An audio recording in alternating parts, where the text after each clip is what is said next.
Assalamualaikum warahmatullahi wabarakatuh. Selamat siang buat adik-adik semua. Senang sekali berjumpa kembali bersama dengan adik-adik untuk persiapan TKA adik-adik.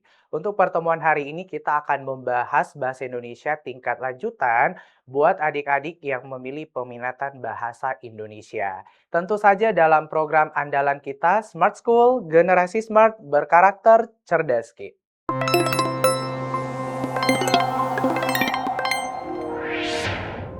Baik adik-adik, jadi untuk pertemuan hari ini kita akan membahas bahasa Indonesia tingkat lanjut. Jadi selama 30 menit ke depan kita akan membahas soal-soal untuk sesuai dengan kisi-kisi yang sudah diterbitkan oleh pemerintah pada tahun sebelumnya. Jadi for your information kalau untuk bahasa Indonesia tingkat lanjut sendiri ini 11-12 dengan materi UTBK, persiapan ketika adik-adik masuk ke perguruan tinggi negeri favorit se-Indonesia. Jadi sebenarnya ini materinya bagus karena kalian sudah bisa invest untuk ke persiapan UTBK-nya juga, baik buat adik-adik. Oke, jadi tanpa berlama-lama kita langsung cek untuk soal nomor pertama. Jadi seperti yang Kakak jelaskan kalau misalnya untuk bahasa Indonesia tingkat lanjut ataupun bahasa Indonesia wajib, pastikan adik-adik baca dulu soalnya.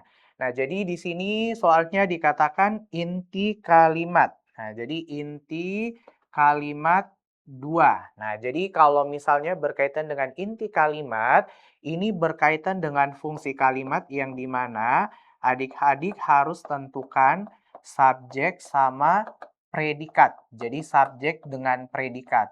Nah, berarti dengan kata lain, adik-adik harus tahu dulu nih subjek itu seperti apa, predikat itu seperti apa. Nah, jadi kalau misalnya adik-adik ketahui kalau misalnya subjek itu berkaitan dengan pelaku atau berkaitan dengan orang.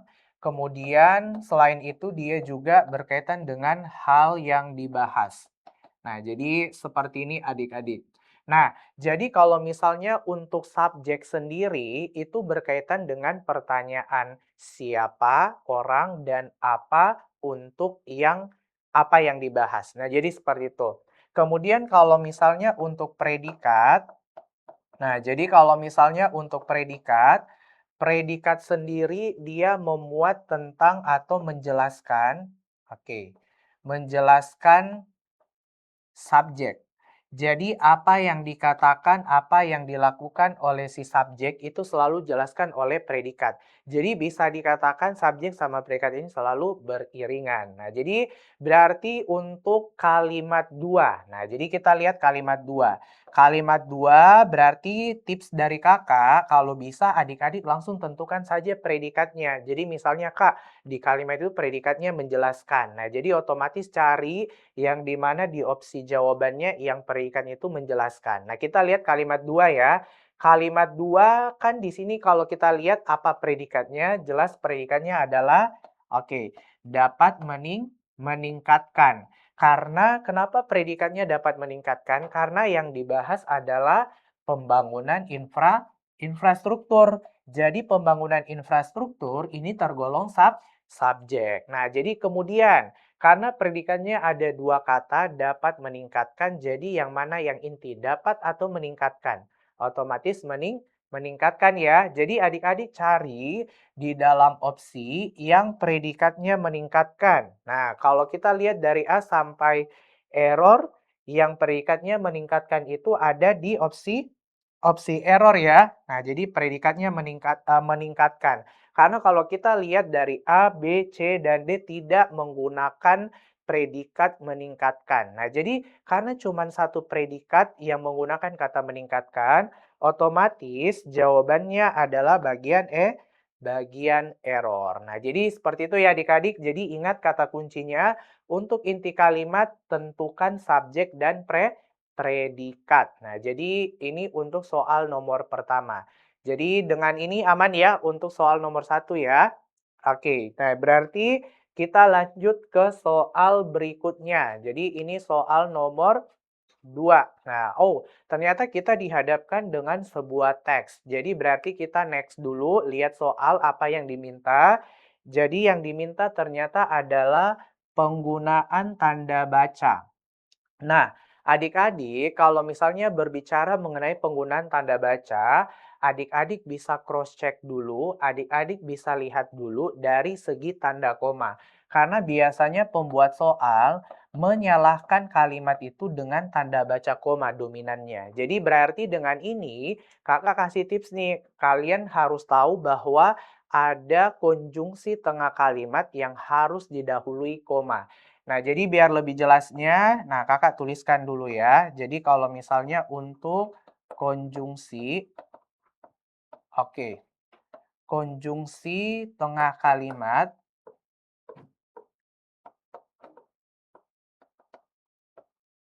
oke, jadi konjungsi tengah kalimat yang didahului koma.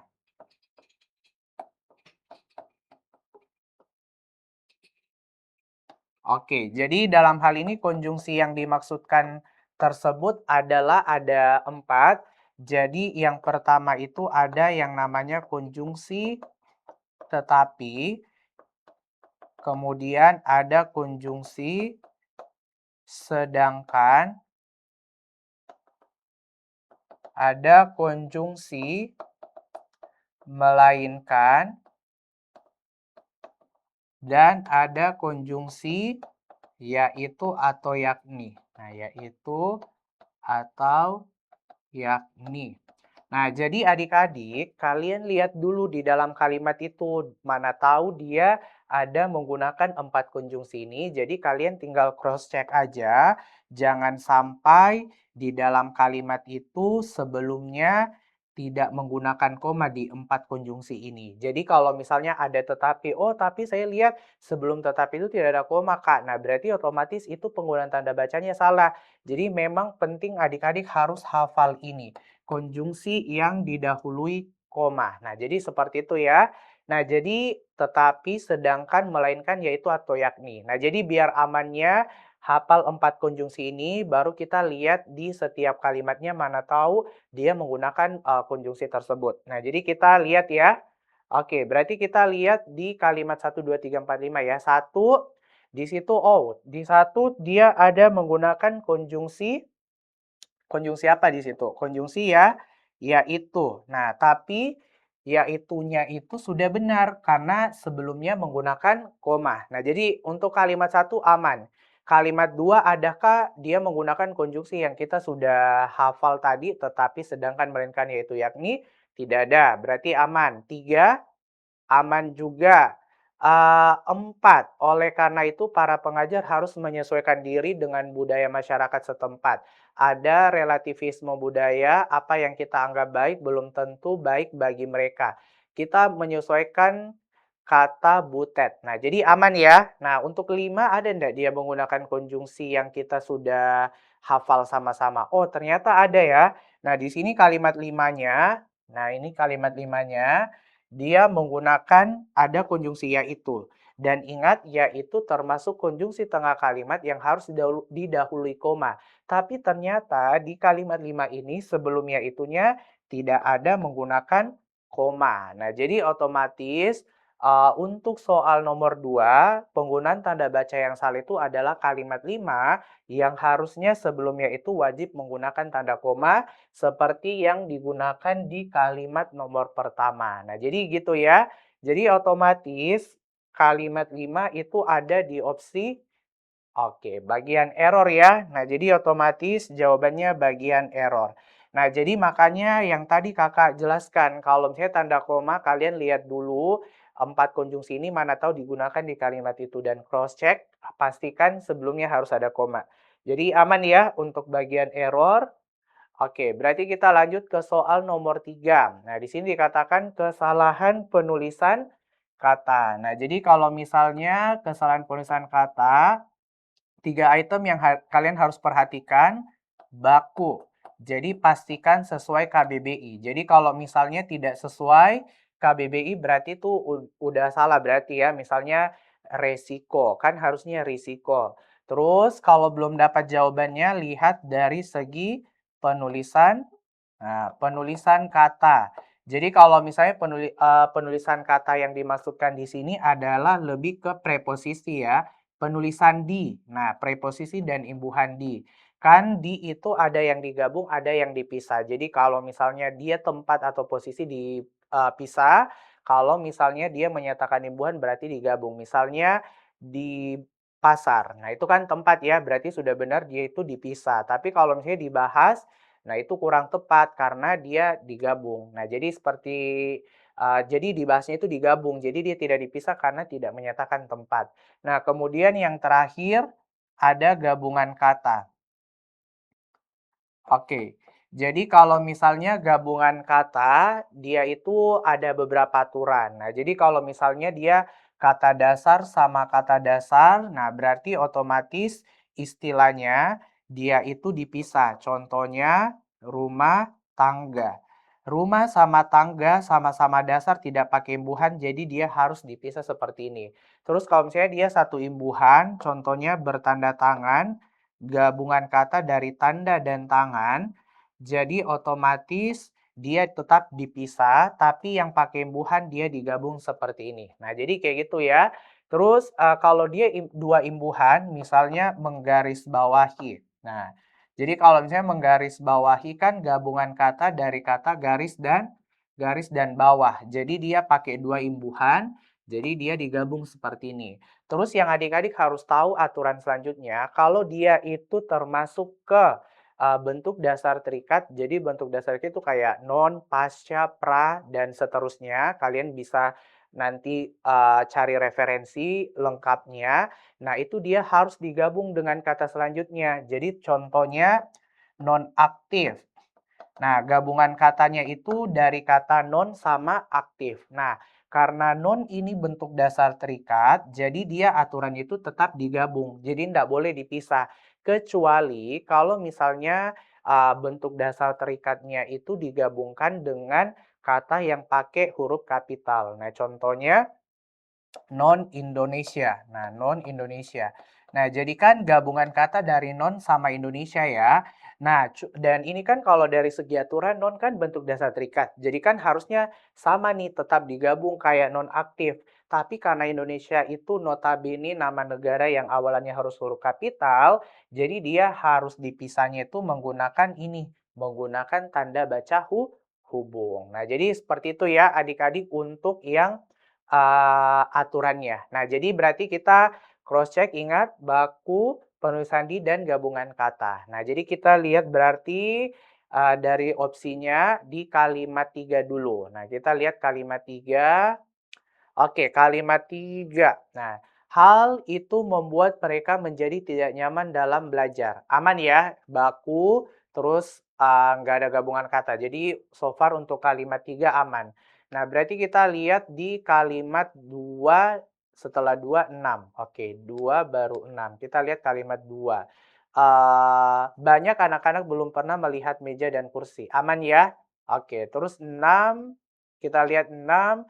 Kalau bisa hidup dalam 20 jam dengan masyarakat, kita bisa menjelaskan jika ada yang bertanya di setiap waktu. Aman juga? Oke, berarti setelah 6 kalimat, oke, 4 atau satu. Nah, kita lihat 4 atau satu. Oke, 4, oleh karena itu masyarakat setempat ada relativisme budaya, apa yang kita anggap baik belum tentu baik bagi mereka, kita harus menyesuaikan, kata Butet. Aman ya? Nah, berarti bisa jadi nih kalimat satu. Kita lihat kalimat satu. Butet juga menggariskan keunikan lain pada pendidikan, non formal. Non formal adalah gabungan kata dari non sama formal. Dan ternyata non itu kan bentuk dasar terikat. Jadi kalau dia bentuk dasar terikat, maka aturannya harus digabung kecuali kata selanjutnya itu menggunakan huruf kapital yang tadi Indonesia. Nah, karena formal ini dia tidak ada alasannya harus dikapitalkan, jadi dia mengikut aturan harusnya non formal ini digabung. Nah, jadi ini salah ya, berarti ya. Nah, jadi otomatis penulisan kata kita sudah dapatkan. Jadi ini ke opsi error berarti, yaitu di kalimat ke satu. Nah, jadi oke, jadi jawabannya bagian error. Nah, seperti itu adik-adik. Jadi ingat baku, penulis sandi, dan gabungan kata. Oke, aman ya? Oke, berarti kita lanjut ke soal berikutnya. Oh, ternyata di sini yang diminta adalah ide pokok. Kak, ide pokok itu gimana cara kerjanya? Jadi ide pokok itu adik-adik harus tahu dia itu terletak di dalam kalimat utama. Jadi ada di dalam kalimat utama. Di dalam kalimat utama. Nah, jadi ide pokok ada di dalam kalimat utama. Jadi istilahnya adik-adik, kalau misalnya untuk ide pokok ini, dia itu identik dengan gagasan utama. Jadi ketika kalian dapatkan kalimat utama, otomatis kalian dapatkan ide pokoknya. Nah, tapi dalam hal ini kalau misalnya untuk yang ide pokok itu sendiri, biasanya untuk posisi kalimat utamanya di pembuat soal biasanya ada di kalimat satu. Nah, jadi pastikan cara kerjanya, baca saja kalimat satunya dan tanpa buang-buang waktu, coba kalian make sure di setiap opsinya jangan sampai ada yang berkaitan dengan yang dijelaskan di kalimat satu. Nah, oke. Jadi kita berarti baca ya kalimat satunya ya. Oke. Kita lihat di kalimat satu, di situ dikatakan, oke. Butet juga menggariskan keunikan lain pada pendidikan nonformal bagi suku pedalaman, yaitu faktor budaya. Menggariskan keunikan pendidikan nonformal bagi suku pedalaman, yaitu faktor budaya. Nah, kita lihat ya, apakah ada yang berkaitan dengan itu? A. Anak-anak menjadi tidak nyaman dalam belajar. Tidak berkaitan. B pun tidak. C pun tidak. D. Butet menggariskan keunikan lain pada pendidikan nonformal. Jadi ini berkaitan, otomatis jawabannya bagian delta. Nah, jadi seperti itu ya adik-adik kalau misalnya untuk ide pokok ada di kalimat utama, baca dulu dominannya kalimat satu, langsung make sure jangan sampai ada satu opsi jawaban yang sesuai dengan ini. Nah, jadi kayak gitu buat adik-adik. Oke, aman ya?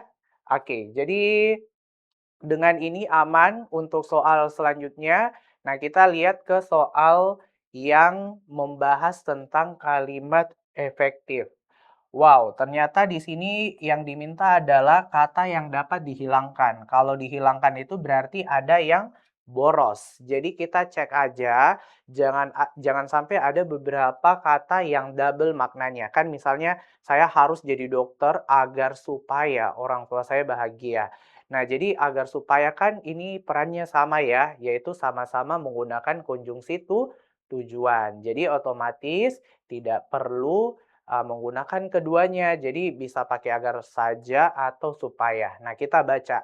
Tindakan hukum terhadap beberapa orang-orang. Oke, ada beberapa orang-orang. Beberapa itu artinya lebih dari satu.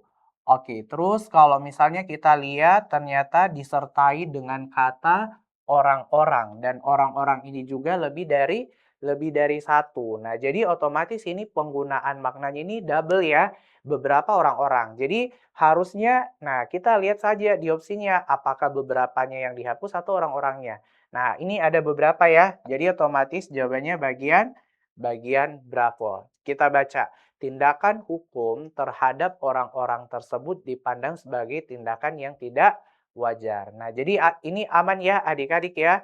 Nah, jadi tinggal lihat saja yang mana yang dia itu double makna. Karena kalau misalnya double makna itu berarti memang tidak efektif, ada yang harus dihapus. Jadi jawabannya bagian bravo.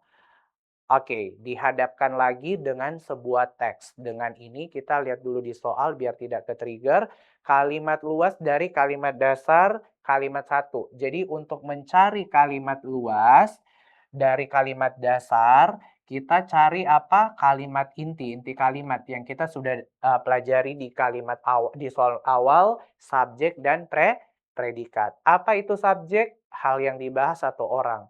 Predikat apa? Fungsinya menjelaskan subjek. Jadi, oke, berarti kita lihat ya, ini kalimat nomor satu. Berarti kita lihat subjek predikatnya aja. Jadi, oke, kebudayaan Indonesia dari zaman ke zaman mengalami perubahan. Oke, kita lihat apa predikatnya? Mengalami. Ini adalah predikat kenapa? Karena yang dibahas itu adalah kebudayaan Indonesia dari zaman ke zaman. Ini adalah satu kesatuannya. Jadi ini subjek, ini predikat. Jadi tinggal adik-adik cari yang predikatnya kebudayaan atau Indonesia dan predikatnya mengalami. Jadi kata kuncinya subjek kebudayaan Indonesia, predikatnya mengalami. Jadi kita lihat saja yang mana yang ada di opsi sesuai dengan subjek predikat di kalimat satu. Oke, Tigor, salah. Karena di sini subjeknya adalah kebudayaan. Kebudayaan atau Indonesia. Jadi otomatis salah. Subjeknya Tigor. B, oke. Kebudayaan antar negara sudah benar subjeknya, tapi ternyata predikatnya memiliki. Sementara harusnya mengalami. Jadi Bravo juga salah. Oke, C. Diawali dengan karena berarti hitungannya kalau ada konjungsi, hitungannya dia keterangan. Jadi setelah kan itu masih keterangan. Berarti kebudayaan ini bukan subjek tapi keterangan, jadi otomatis dia juga salah. Nah, delta, kebudayaan. Oke, sudah benar subjeknya kebudayaan. Suku aborigin mengalami. Oh, mengalami jadi predikatnya. Berarti benar ya? Aman ya? Jadi dalam hal ini kalau kita lihat subjeknya kebudayaan dan predikatnya mengalami, itu ada di opsi delta. Sementara kalau error kurang tepat karena subjeknya bencana alam dan predikatnya membuat, dan ini tidak relate dengan yang di kalimat satu tadi subjek predikatnya. Oke, jadi otomatis jawabannya bagian delta ya. Oke, nah sekarang kita lanjut ke soal berikutnya, penggunaan tanda baca yang kurang tepat. Tadi kakak bilang apa? Lihat dari tanda koma dulu. Nah, jadi kita lihat kalimat satu. Satu, oke, aman ya? Oke, jadi tidak ada juga berkaitan dengan konjungsi, jadi so far aman. Nah, kita lihat selanjutnya, oh, satu, dua, tiga, empat, lima. Satu, dua, tiga, empat, lima. Oke, kita lihat ya.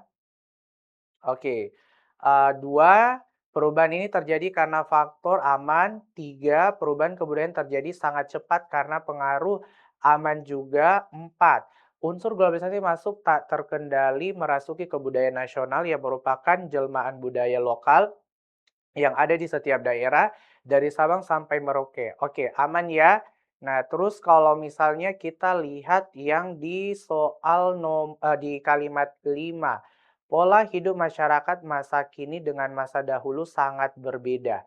Sementara kalau kita lihat di opsi, nah kita lihat di opsinya ya. Oke, kita lihat dulu kebudayaan dari oke. Di sini tanda baca satu 2 3 4 5. Nah, kita lihat satu. Nah, di sini satu, kebudayaan Indonesia dari zaman ke zaman mengalami perubahan, aman. Perubahan ini terjadi karena faktor masyarakat yang memang menginginkan perubahan. Oke, aman ya. Perubahan kebudayaan terjadi sangat cepat karena pengaruh unsur-unsur globalisasi terhadap kebudayaan Indonesia. Unsur globalisasi masuk tak terkendali masuk kebudayaan nasional yang merupakan jelmaan kebudayaan lokal yang ada di setiap daerah dari Sabang sampai Merauke. Pola hidup masyarakat masa kini dengan dahulu sangat berbeda. 6, hal ini merupakan dampak arus globalisasi sehingga perlu penanganan yang lebih baik. Dampak lain globalisasi adalah berkembangnya teknologi canggih yang sangat membantu manusia dalam dalam apa ini? Dan di sini kalau misalnya kita lihat. Nah, jadi kalau untuk yang diopsinya kan di sini dari satu sampai 5, dia itu ini ya, kalau kita lihat satu sampai 5 itu penggunaan konjungsinya sudah benar. Jadi dalam hal ini, yang di kalimat 5 ini,